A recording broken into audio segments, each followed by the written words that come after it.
Senhor... Tá de novo. Novo?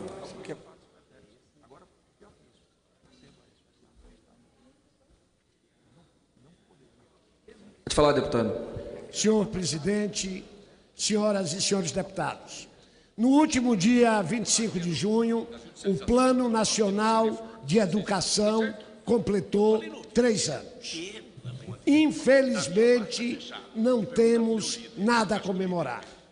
Com vigência de 2014 a 2024, o Plano Nacional de Educação conta com 20 metas, das quais 8 já têm prazos vencidos, 254 estratégias e 14 artigos que definem ações a serem realizadas no país.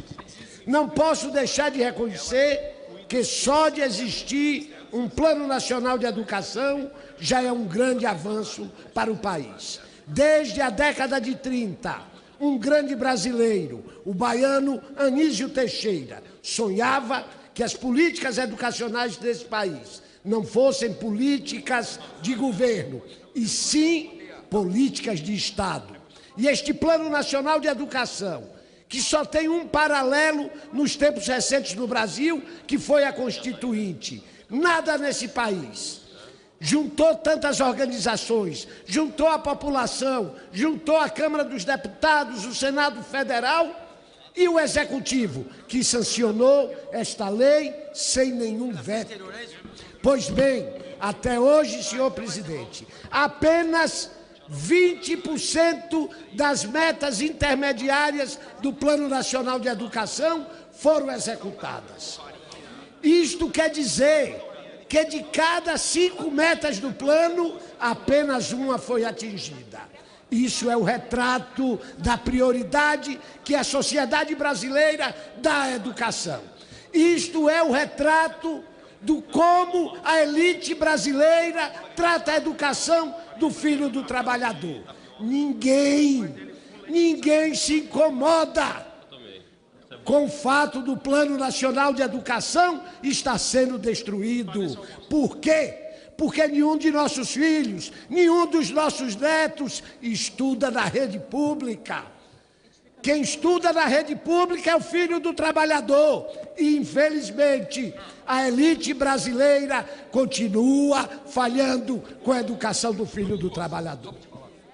Uma das ações em atraso se refere à exigência que estados e municípios tenham os seus planos estaduais e municipais de educação. O prazo venceu em 2015 e até hoje o estado de Minas Gerais e o estado do Rio de Janeiro não têm planos estaduais de educação. Que descaso com a educação dos mineiros e dos cariocas. Vários municípios brasileiros ainda também não têm os seus planos municipais e nada acontece. Nós, deputados, os senadores e o chefe do Poder Executivo constroem leis que é para não serem cumpridas. Um agente público, um governador de estado, se dar o desplante de não cumprir uma lei, como é que quer que o jovem que não teve escola, que não tem trabalho, que não tem saúde, que não tem lazer, cumpra a lei? Quem precisa primeiro cumprir a lei nesse país é a elite desse país. Outra meta que está longe de ser cumprida é a universalização do atendimento de crianças de 4 a 5 anos na educação infantil. Um estado rico, como o estado de São Paulo, as crianças e famílias ficam em filas e mais filas para terem acesso à educação infantil. Hoje ainda temos 2.500.000 crianças no Brasil sem acesso à educação infantil e fora da escola. A faixa etária mais atingida é a de jovens de 15 a 17 anos. Deputado Manato, nós estamos fechando a porta das escolas para o adolescente brasileiro. Nós estamos fabricando Infelizmente, futuros marginais, nós estamos destruindo o futuro desse país, porque nem educação nós garantimos para essa juventude. O que falta, além da vontade política, porque, volto a dizer, educação só é prioridade no palanque. Quando se assume o governo, a primeira coisa que se faz é esquecer da educação. Que país assiste seus jovens de 14 e 15 anos no sistema público de ensino analfabetos? A escola brasileira é uma fábrica de analfabetos e ninguém é responsável por isso. Ninguém é responsável pelo fracasso da educação brasileira.